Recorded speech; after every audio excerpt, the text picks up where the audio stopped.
वर्षा जल संरक्षण ट्यूबवेल के लिए भूमि पूजन। सीधा लिए चलते हैं विद्याधर नगर के दाड़ी का फाटक में कार्यक्रम का आयोजन है। उप मुख्यमंत्री रिया कुमारी कार्यक्रम में शिरकत कर रही हैं। तस्वीरें भी आई हैं, जरा देखिएगा।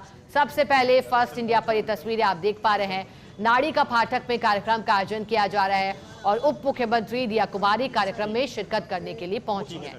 वर्षा जल संरक्षण ट्यूबवेल के लिए भूमि पूजन का कार्यक्रम है।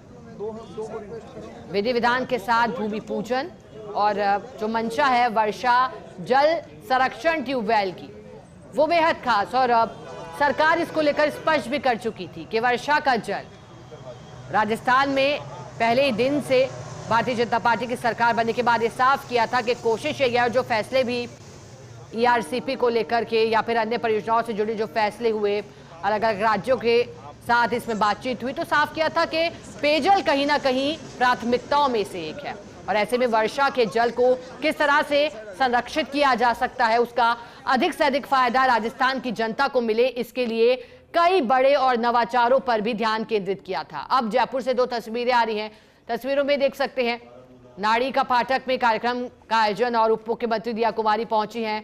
पहली तस्वीर जब इस कार्यक्रम में पहुंची और दूसरी तस्वीर विधि विधान के साथ भूमि पूजन किया जा रहा है।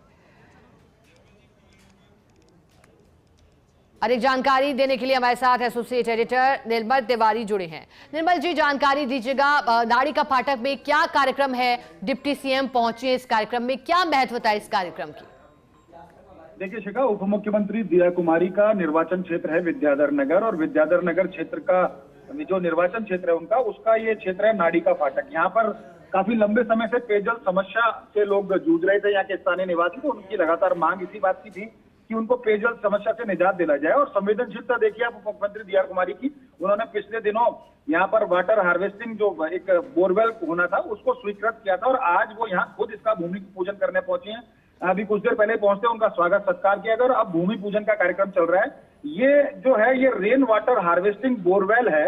इसमें जो बरसात का जो पानी अभी तक चला जाया करता था, वो बरसात का पानी अब रिचार्ज होगा और रिचार्ज होने के बाद वाटर हार्वेस्ट होकर के यहाँ पर एकत्र हो जाएगा इस बोरवेल के अंदर। उसके बाद उसको पेयजल के भी उपयोग में लिया जा सकेगा और अन्य उपयोग में भी उस पानी को लिया जा सकता है। तो निश्चित तौर पर कहा जा सकता है कि लगातार जिस तरह से पूरी संवेदनशीलता के साथ अपने क्षेत्र के लोगों की समस्याओं को दूर करना, उनके सुझावों पर जो मिलते हैं उनका त्वरित क्रियान्वयन किस तरह से किया जाना है, उसको लेकर के वो लगातार संवेदनशीलता दिखाती हैं।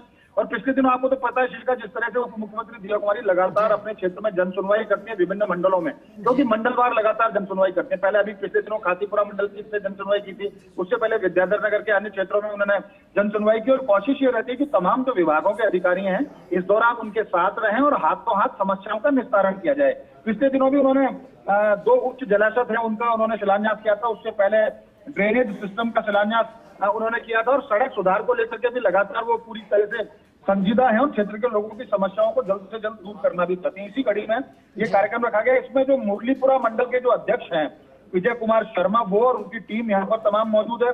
कोशिश ये की जा रही है कि इस जो वाटर हार्वेस्टिंग बोरवेल जो यहाँ पर लगाया जा रहा है, रेन वाटर हार्वेस्टिंग बोरवेल, उसका काम गुणवत्तापूर्ण तरीके से और समयबद्ध तरीके से पूरा हो ताकि स्थानीय जनता को इसका लाभ मिल सके। तो इसी कड़ी में ये तमाम जो कार्यक्रम है यहाँ देखने को मिल रहा है और यहाँ से कुछ देर बाद ही इस कार्यक्रम के बाद उनको विद्याधर नगर स्टेडियम पहुंचना है, जहां पर विद्याधर नगर क्षेत्र के जो निवासी हैं उनकी तरफ से दशहरा उत्सव वहां पर चल रहा है। पिछले दिनों नवरात्रि स्थापना पर उन्होंने वहां पर दशहरा उत्सव की शुरुआत की थी और उसके बाद अब 11 तारीख तक यहाँ पर लगातार डांडिया, इसके अलावा गरबा और विभिन्न जो सांस्कृतिक कार्यक्रम है वो हो रहे हैं। उसके बाद 12 तारीख को दशहरा उत्सव भी होगा, जिसमें 120 फीट लंबा जो रावण है उसका दहन किया जाएगा, उसके पुतले का।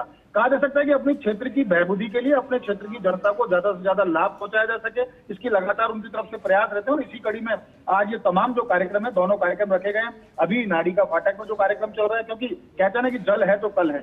आपको अगर अपना भविष्य सुरक्षित रखना है तो जल को संरक्षित, संचयित, सुरक्षित रखना होगा। जल की एक एक बूंद का आपको कीमत, महत्व समझना होगा और इसी कड़ी में कोशिश ये की जा रही है कि यहाँ पर जो विद्याधर नगर क्षेत्र जो उनका निर्वाचन क्षेत्र है, वहाँ की जनता जिन्होंने उनको चुन करके विधानसभा में भेजा, उसके बाद उनको उप मुख्यमंत्री का दायित्व मिला और प्रदेश सरकार के अंदर वित्त मंत्रालय जैसा वित्त विभाग जैसा विभाग उनके पास है, पर्यटन विभाग उनके पास है, महिला बाल विकास विभाग उनके पास है, बाल अधिकारिता विभाग उनके पास है और सार्वजनिक निर्माण विभाग। क्योंकि कहते हैं ना कि अगर किसी प्रदेश और देश का अगर आपको विकास देखना हो तो वहाँ की सड़कों को देख लीजिए।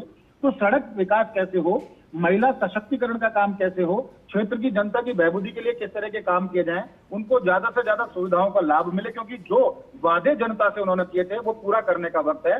जनता ने जिन वादों के आधार पर आपको चुन करके विधानसभा में भेजा और आप उप मुख्यमंत्री का दायित्व निभा रही हैं, तो निश्चित तौर पर ये लौटाने का वक्त है। और वो वही काम कर रही है दिया कुमारी, वो लौटाने की कोशिश कर रही है अपनी जनता को, अपने मतदाताओं को। और यही नहीं, पूरे प्रदेश की जिम्मेदारी उनके पास है इन विभागों की, तो निश्चित तौर पर पूरे संजीदा तरीके से काम कर रही है। फिलहाल भूमि पूजन का जो विधिवत जो भूमि पूजन यहाँ पर किया गया है, उम्मीद की जा रही है कि समयबद्ध तरीके से इस रेन वाटर हार्वेस्टिंग बोरवेल का जो निर्माण है वो कार्य पूरा कर लिया जाएगा। और इसके बाद जब भी जो बरसाती पानी जो इधर उधर बेशकीमती बरसाती पानी जो फैल जाया करता था, इधर उधर छलक जाया करता था, उसको वाटर हार्वेस्ट उसका किया जा सकेगा, उसका उपयोग किया जा सकेगा। तो निश्चित तौर पर कह सकते हैं कि ये एक अच्छी शुरुआत है।